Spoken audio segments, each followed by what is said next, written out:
Good morning, dear students. Today we will start our lesson number 2, Lost Spring, story number 2. I want to drive a car. In this story, today I will explain full summary. Okay, so please understand story carefully. Okay, the second story is about Mukesh from Firozabad, whose entire family was into bangle making. Like the others in the locality, however, Mukesh wanted to be his own master and wished to be a motor mechanic. Wanted to be his own master means he want to serve for him. He doesn't want to be job for another. Okay. One day the writer asked him. Writer means who is our Anis Jung. Asked him if he knew anything about cars. If he knew anything about cars, he want to motor mechanic. So I think, has he any idea? Mukesh replied that he wanted to learn to drive a car. The writer felt that his dream was just an illusion. Okay, first learn the car, drive, and then fulfill your dream. Firozabad was the center of India's glass blowing industry, where generation after generations had been involved in this business, generation after generation.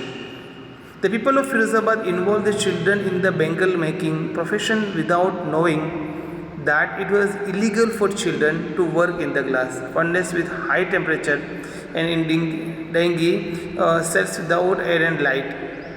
If the law was enforced, then almost 20,000 children would be out of the hot furnaces, where they work day and night, often losing the brightness of their eyes.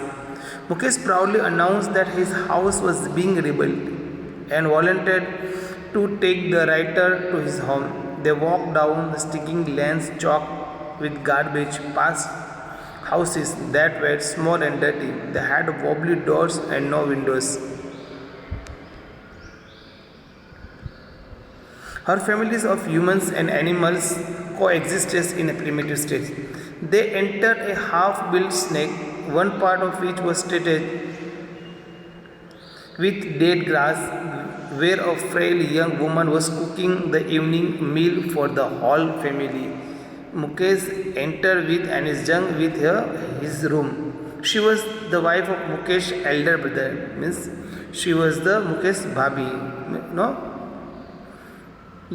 Though not much older in years, she had the respect of a bahu. She covered her face when Mukesh's father entered. Mukesh's father had toiled hard all his life, first as a tailor and then as a bangle maker. Still, he was not able to renovate his house or send his two sons to school. Why? Because they were very poor people and they are not able to earn money. All they could manage to do was to teach them what he knew about the art of bangle making. Mukesh's grandmother had seen her husband go blind with the dust from polishing the glass bangles. Mukesh's grandmother seen her husband. She believed in destiny that a God-given lineage could not ever be broken. As they were born in the caste of bangle makers, they had seen nothing but bangles of various colors, only on bangles.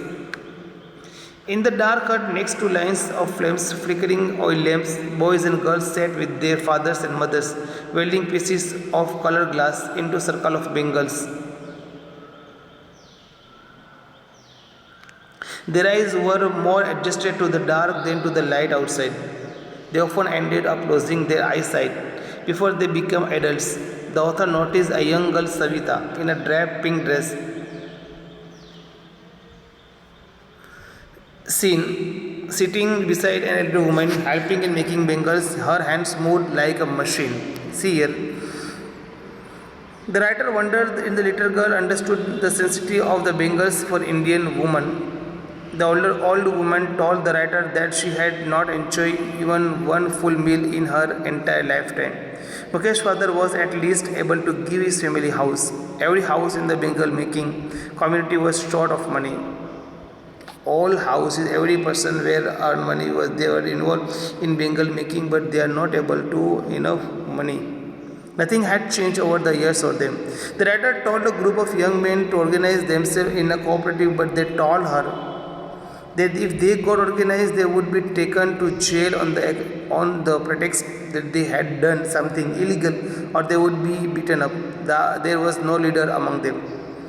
The writer found two distinct worlds in Firozabad. One, the exploited Bengal making families which were very poor, suffering the stigma of the caste in which they were born.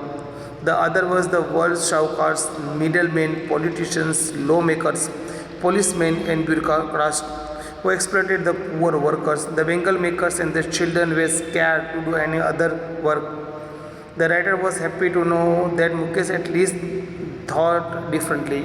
Mukesh was different person and his thought was different. The boy was filled with hope of becoming motor mechanic. He was willing to dare. There was garage far away, but if the owner would allow him, he would go working and get a petty job and learn at the garage and become a mechanic and then learn to drive a car. When the writer asked him if he dreamed of flying a plane, he said he was happy to think of cars. Actually, he had seen few planes, in fact, fly over Firozabad. So, dear, here we completed our only one summary unit 2. Unit is remaining half minute. We will see in our next lecture. Okay, thank you.